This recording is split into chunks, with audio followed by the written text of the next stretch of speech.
I am Apostle Peter Opoku of Monono near Kumasi in Ghana. This is an out-of-body experience that I had Saturday the 25th of September 2010. I was praying that day, and when it was around 12:30 a.m. I was a bit tired, so I decided to rest a bit by sitting on a chair. As soon as I sat down, all I realized was I had appeared at a certain place. Over there I saw this huge, giant-looking handsome man, and this made me a bit scared, but he assured me he was an angel of the Lord sent to take me on a tour of life after death, so I can effectively tell his children about it. He said the Lord wants me to see this so I can say it. This gave me some relief. He then said I just cannot go and see life after death unless I am empowered at the throne of God. Before I continue with this testimony or experience, I want to welcome you to my channel. Welcome to Naomi Evangelist channel, where my mission is to win souls for Jesus Christ through videos shared by believers. These videos are revelations by God and his angels to believers. Hosea 4:6 NKJV.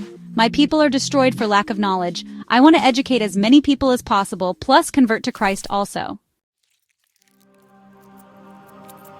You can also share this message to reach many and help win more souls, and people can become aware of the devil's strategies. If you want to be part of my evangelical ministry, you can do that by contributing. Payment details are in the description. It will help a lot in me dedicating time to make videos plus finance my evangelical work.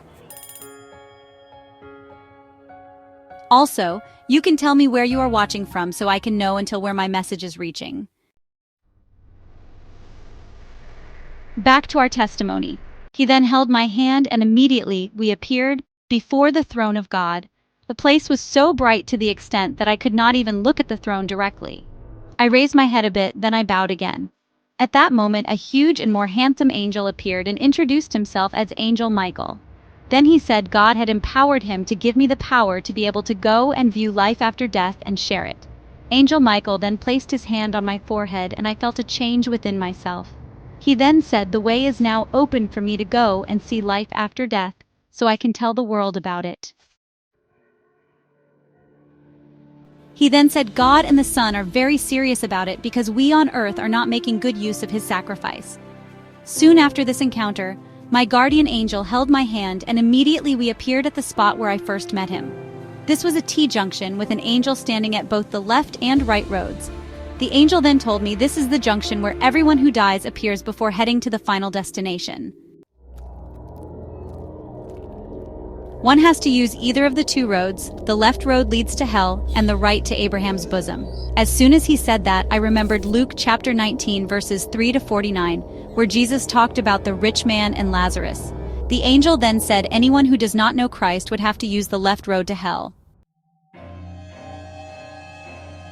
The angel then asked me to wait a little while so he could show me something there. Before we proceeded further on the excursion, at that moment we saw a number of people who were approaching the junction, and he said, "These are people who have died on earth."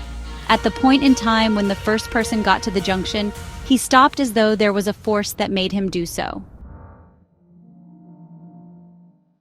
The angel said, "Whilst you were on earth, this is how you lived your life."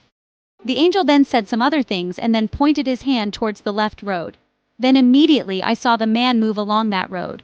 Whilst he was moving along the road, I heard him cry and scream and saying things like, "What did I come to do here? Can I walk on this road?" etc. While standing there, 12 souls came, and of that number, 11 were asked to move towards the hell road. All of them were crying and screaming as they moved along the road to hell. However, the only man who made it to Abraham's bosom was welcomed by the angel standing at that section of the road. He held the man's hand and told him, "Because of the things you did on earth, this is where you belong, so let's proceed and go and take your rest." My guardian angel then asked me if I have seen it. I said yes.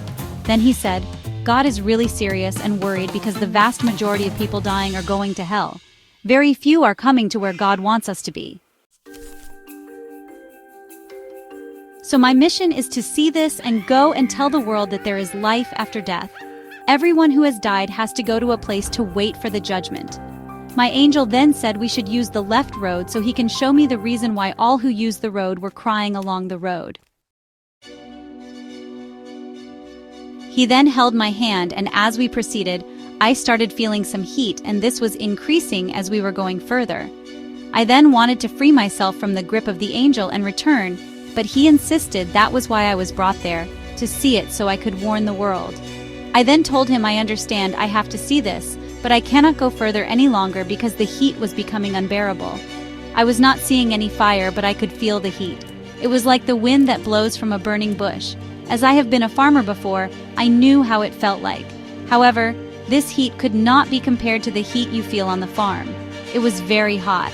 He then said, because I have been to the throne of God and been empowered to see it, he would have to show me what is ahead. He then waved his hand, and suddenly I could see a huge valley with huge flames with people in it at a close range. All I could hear were the screams of people, some saying if I knew it was like this, I would not have come here. I wish I could return back to Earth. I realized if they had a chance to come back, they would really have liked to do so. I could hear people saying, "Have mercy on me," then followed by a response, "It is too late," but I could not see where the response was coming from.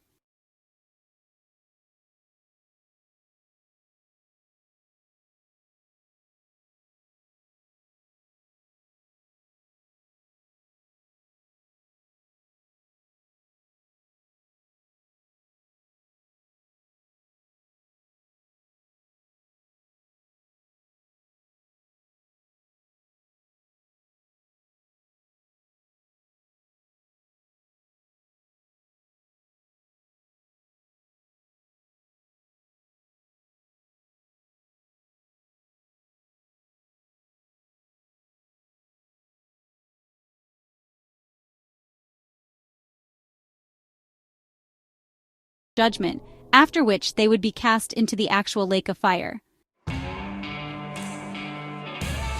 He asked me to come and warn my fellow pastors to make sure they do the work they have been called to do, else they would regret in the future, but it would be too late. The angel next wave showed Muslims who were at a section separated from the rest, and their punishment was also different. What made me know they were Muslims was by their dressing. He said these people, while on earth, confronted God, but they didn't know the type of judgment they would be given, because they just despised Christ, the Son of God. They were many, and were all crying and screaming.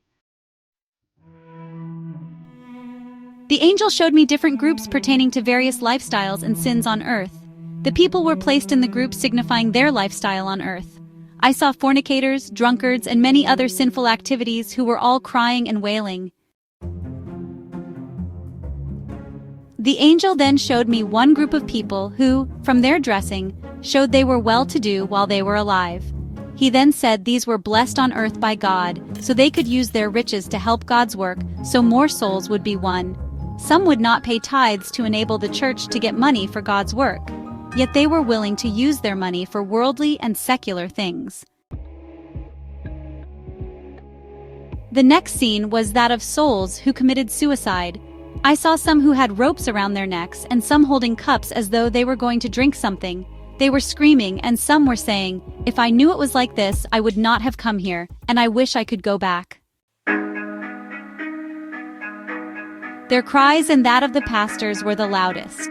The angel waved again, and this time the scene was that of witches, occultists, witch doctors, and people dressed like those in the Freemasons.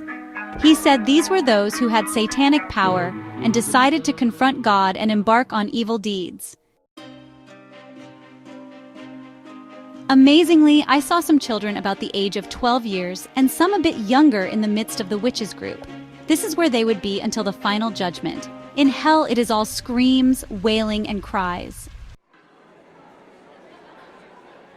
He then stated that anyone who does not live right in this life would not rest after death, but would suffer until the judgment, after which they would face their due punishment. The angel then said there are other things he has to show me, so it is time to leave there. He held my hand, and immediately we appeared at the junction we came from. Then he asked me a question. If you look at the souls you just saw, and those still alive on earth, which of them have a chance? I said everyone on earth has a chance and a choice not to come here. He then said it is God's wish that no one goes there.